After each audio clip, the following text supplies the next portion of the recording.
Good afternoon. Welcome everybody to the final class of the Platform Sutra of the Sixth Patriarch. In this chapter, it's very interesting because he starts off by saying, you men are different from the common lot. After my entering into parinirvana, each of you will be the Zen master of a certain district. I am going to teach you how to instruct others, so you will not lose the original teaching of our school. And he goes on to talk about how to teach people. And he goes in quite detail and talks about the 18 realms. If you look on page 247, it says the 12 ayatanas are 6 sense objects: sight, hearing, smell, taste, touch, thought. 6 sense organs: eyes, ears, nose, tongue, body, mind. And then he says the 18 realms are 6 sense objects, we just mentioned, 6 sense organs, and 6 recipient consciousness. That means the consciousness of eyes, consciousness of ears, consciousness of nose, tongue, body, mind. Those 6 consciousness. So 18 realms. 18 different realms. These can all be divided. Of course, we don't usually divide them up because usually we process them into one picture that we call reality. We say, oh, I'm sitting here in this room listening to this lecture. Mushimson, he's giving a talk. We're sitting here in the library. There are many books there. This is a reality that we made. We processed. Taking these 18 realms and combining them together. And our brain is working normally. It will combine these 18 realms, put them together, and make this what we call reality.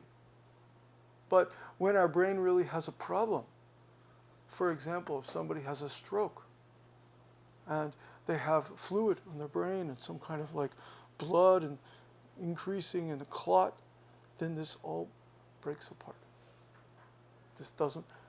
This reality that we constructed falls apart. Our brain works to put this all together, these 18 realms. But if our brain misfunctions, just like I mentioned, somebody has a stroke or somebody starts to die, then these all start to unravel, all come apart. So wise people of old, like the Sixth Patriarch, they understood already that these are 18 different realms. They're called realms because they're actually distinct. Okay, and then he goes on to talk about, on the bottom of this page, the 36 pairs of opposites. And he talks about the 5 external pairs: heaven and earth, sun and moon, bright and dark, yin and yang, fire and water. Then he talks about 12 phenomenologies: speech and dharma, have and have not, matter and not matter, form and no form, taint and the absence of taint, form and emptiness, motion and stillness, purity and foulness, ordinary people and sages, the sangha and the laity, the aged and the young, the big and the small. These are the different pairs that denote phenomenal objects. And then he goes on to talk about 19 pairs that denote the functioning of our true nature: long and short, good and evil, stupid and enlightened, ignorant and wise, agitated and calm, merciful and wicked, abstinent and indulgent, straight and crooked, full and empty, dangerous and safe, defilement and bodhi, permanent and transient, compassionate and cruel, joy and angry, generous and stingy, forward and backward, appearing and disappearing, dharmakaya and a physical body, sambhogakaya and nirmanakaya. Then he says that if you know how to use these 36 pairs, you realize that all the pervading principle that's present in the teaching of all sutras, and whether one is coming in or going out, they are able to avoid all opposites. And he says we need to avoid all the opposites because, why do we need to avoid all opposites? Because opposites are always fighting with each other. They're always repelling. Okay. Yeah, sometimes maybe opposites attract. You know, we have like plus and minus magnet, kind of like attract. But once their energy is gone, once this plus and minus magnet energy is worn out, then they just fall down. But usually opposites, they repel each other. Okay, so usually if we have opposites, it's not possible to have harmony. So he talks about using the 36 pairs to avoid the kind of disharmony of opposites. When we talk to others, we should be free from attachment. The functioning of our true nature should be free from attachment. And if you are attached to form, your wrong views will only increase. On the other hand, if you attach to emptiness, your ignorance will increase. So this is a very important point. Don't be attached to form. Don't be attached to emptiness. Both of those are opposites, form and emptiness. So the functioning of our true nature should not be attached to opposites. It should be free from attachment. And those who are attached to emptiness, they talk bad things about the sutras and say that language is unnecessary for study of Buddhism.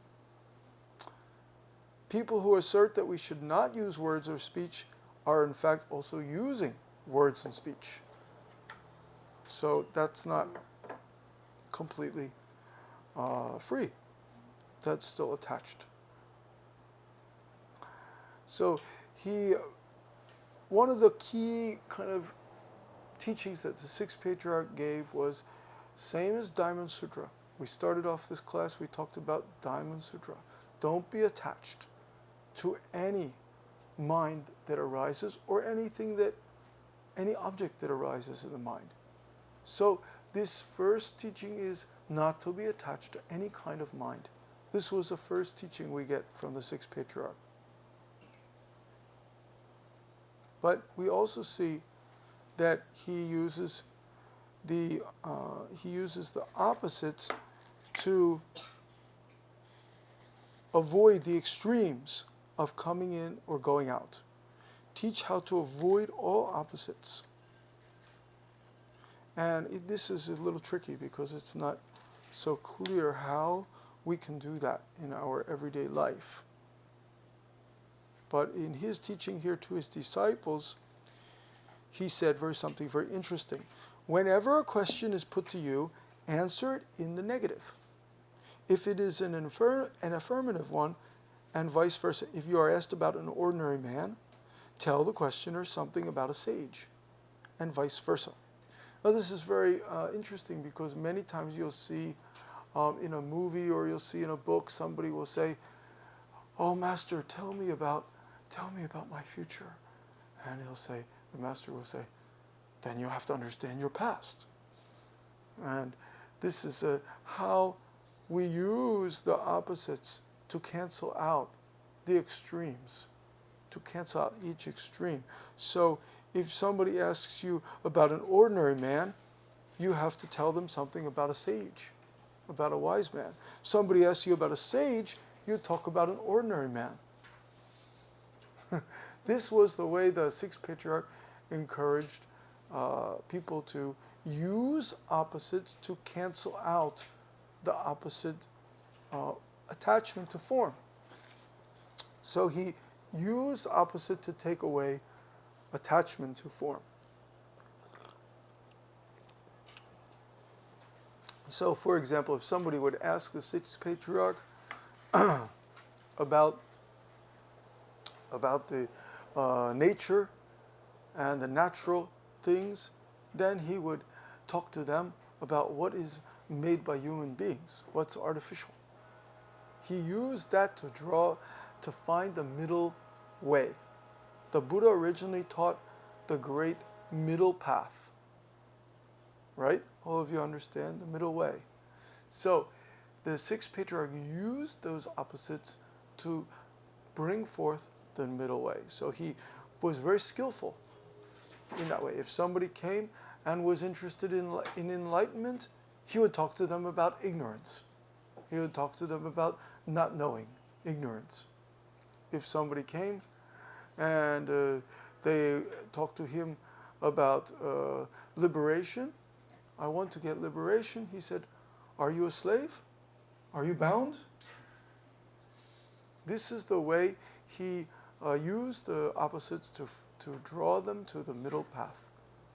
This is a very basic Zen teaching, and yet it continues even to this day. There are many Zen masters to this day, to even nowadays, who will use this or try to use this in the way that the Sixth Patriarch did. And if we turn to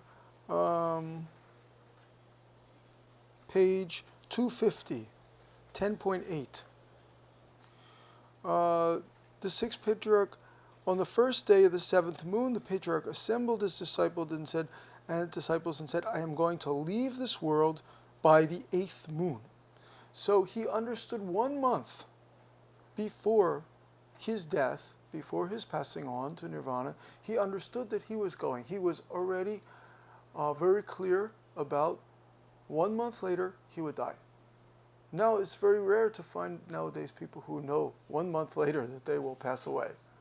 How many of us can say that we understand 1 month later we will pass away? This is a very unusual. He said, I am going to leave this world by the eighth moon. Should you have any doubts, please ask me so that I can clear them up for you. You may find no one to teach you after my departure. The sad news moved Fa He and other disciples to tears. Shen Hui, on the other hand, remained unperturbed. So the Sixth Patriarch was very compassionate. He said to his disciples, if you have any doubts, please ask me so that I can clear them up for you before I die, before I leave this world. And you may find no one to teach you after my departure. But most of his disciples were so moved by this sad news, they were crying.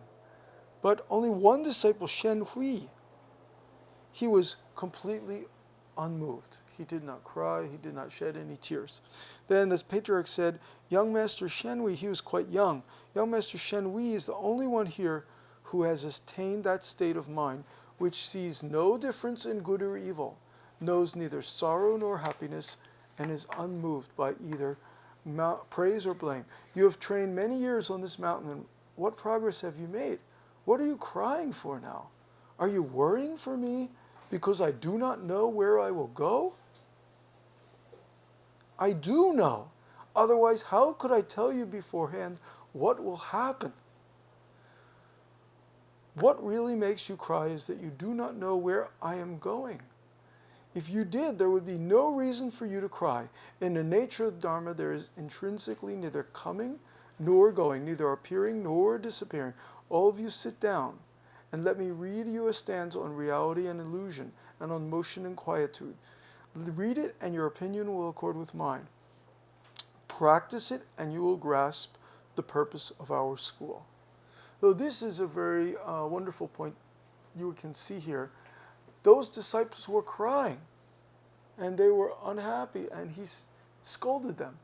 He said, you're still, even you trained many years, you are worried for me, but I already know where I will go. And he scolded them. He said, what really makes you cry is that you do not know where I am going. That's the point. They were crying because they didn't really know the nature of their true self. They didn't really know where he was going, and they didn't know where they were going after they died. So if they understood through their training where they were going after they would die, they would not be crying. They would not be all sad and crying for him. So this is a point here. And he said, let's read a stanza. And then they all sat down and they read this poem. In all things, nothing is real. If you see something, don't treat it as real. Those who can truly perceive will perceive everything as not real. If you want to realize this reality, don't attach to the falsehood that mind is real.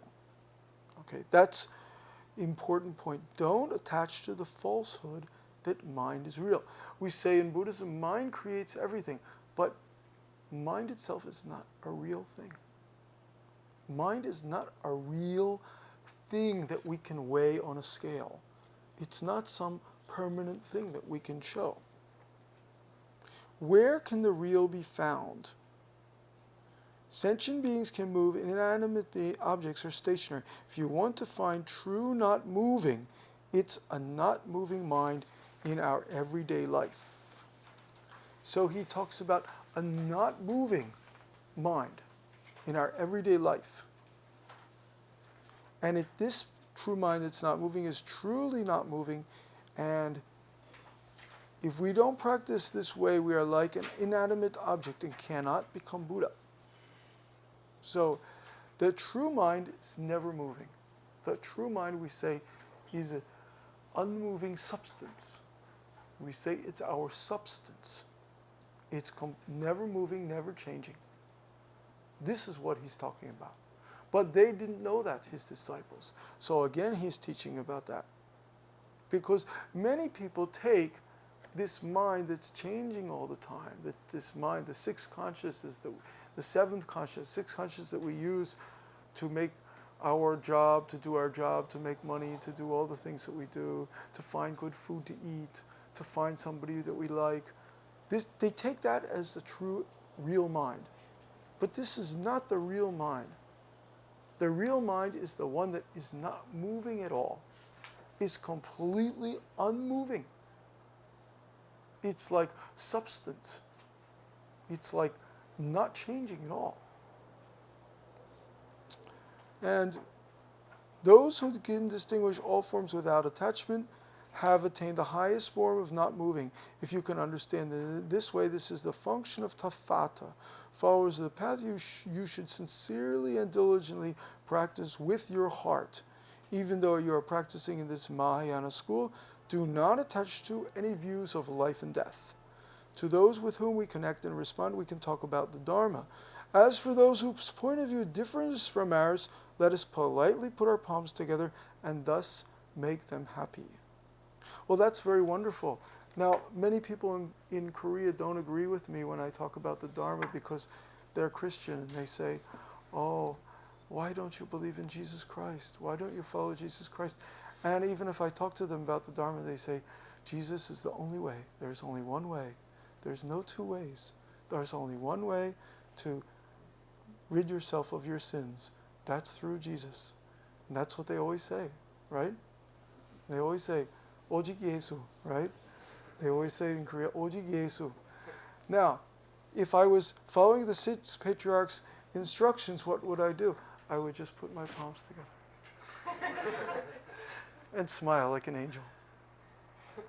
Now, do you think they would just go away when I do that? Would they change their view? But it's better than arguing, right? It's much better than arguing and making opposite. To those with whom we connect and respond, we can talk about the Dharma. As for those whose point of view differs from ours, let us politely put our palms together and thus make them happy. Our school originally has no disputes, for they make us lose the meaning of the way. Attaching to argument will block the Dharma gate and subjects our true nature to life and death. So this is the essential teaching of the Zen school. He is right here with the Sixth Patriarch. He says, our school originally has no disputes, has no arguments. For they make us lose the meaning of the way. If we argue, we lose the meaning of the way. Attaching to arguments will block the Dharma gate and subjects our true nature to life and death. So we lose the Dharma when we argue. We lose the Dharma, and not only that, our true nature falls into life and death. Originally, our true nature, does it have life and death? No. People don't answer.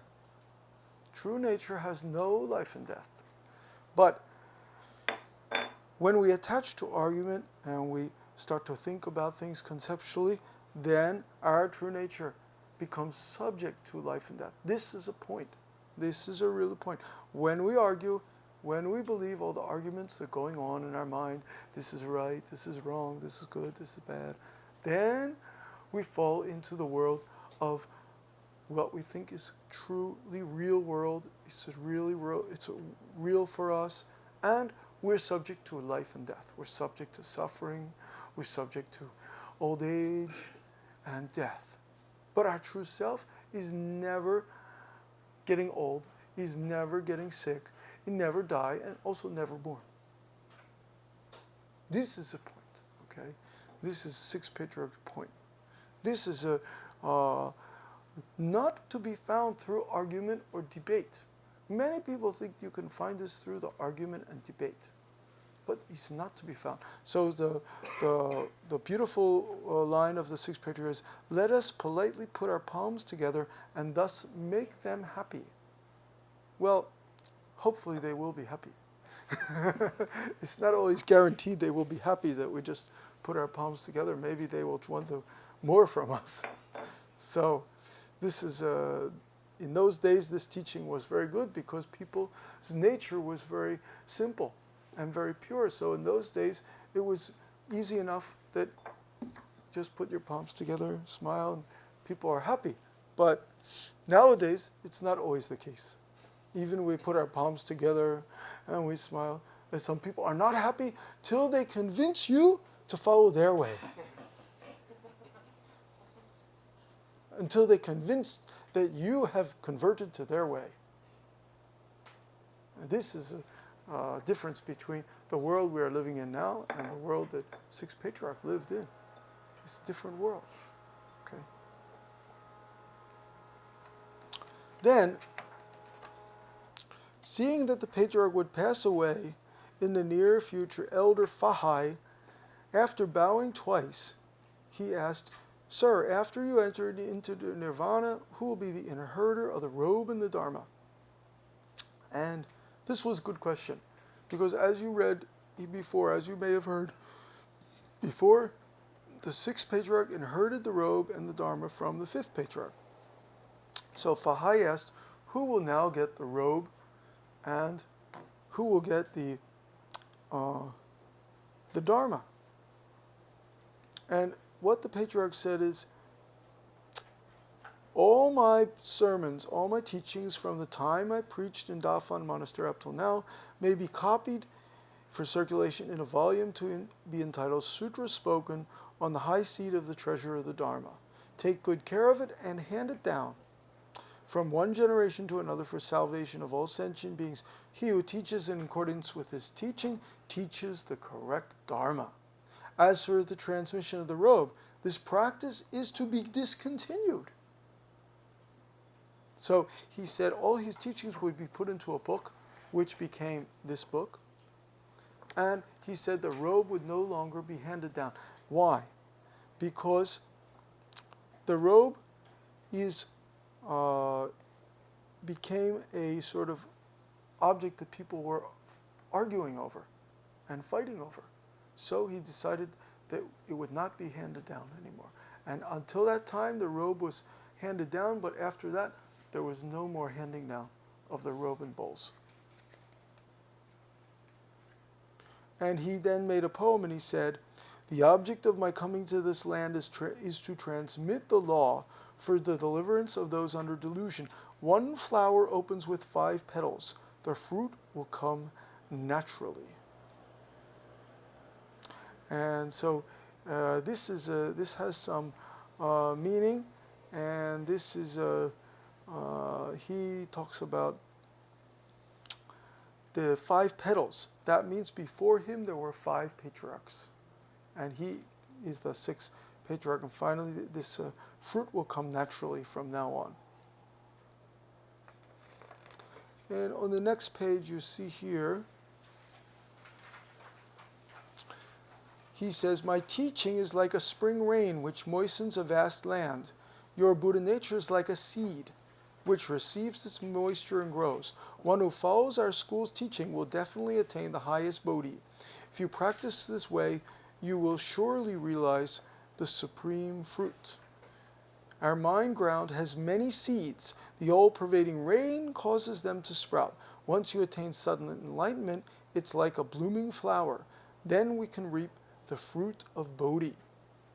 So he talks about the mind ground having many seeds. That means we all have potential for enlightenment in our mind. We all have many kinds of potential in our mind. But according to the conditions, whether we meet a great teacher who can give us this rain, this sweet rain, like spring rain, which moistens the land, according to our conditions, these seeds will sprout or they will not. And of course, if they sprout, then you realize the fruit of Bodhi. Okay, and he goes on to talk about the Dharma. I won't go through all this; it's quite long.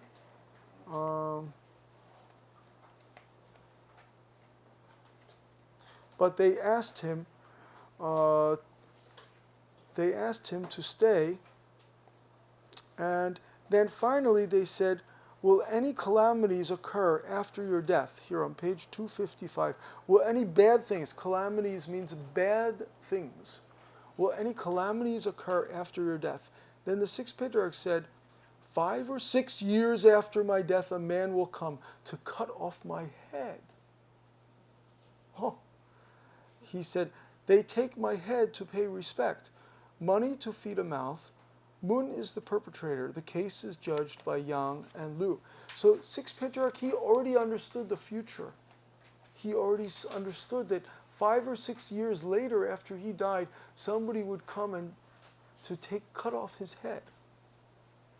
And then he said, 70 years after my death, 2 bodhisattvas from the east will appear, one a bhikkhu, one a layman. They will build and renovate monasteries, teach the Dharma widely, firmly establishing our school, and transmit the Dharma to numerous successors. So you can see he already understood what would happen 70 years after he died. How did he know that? How did he understand this kind of thing?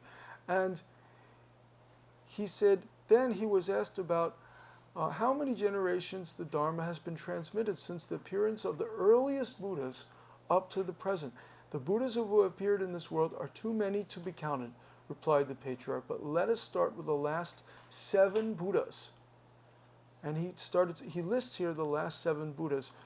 I won't read them all, but these are the last 7 Buddhas of this world. Buddha Vipassan, Buddha Sikyan of the last Kalpa, Buddha Vesabu, and finally Buddha Gautama. Buddha Gautama is Shakyamuni Buddha. But we can really wonder, what's really amazing is, how did the Sixth Patriarch get this? How did he know this? He cannot read any books. He's illiterate. He did not know Chinese character. How did he understand all the names of these Buddhas of not only this is like Buddha, Shakyamuni Buddha was born maybe 500 years before the Patriarch. But these Buddhas must have born 1,000 years or 2,000 years or 3,000 years. How did he understand all that? And he could not read. He could not just open a sutra and check, oh, who is Buddha there? He could not do that.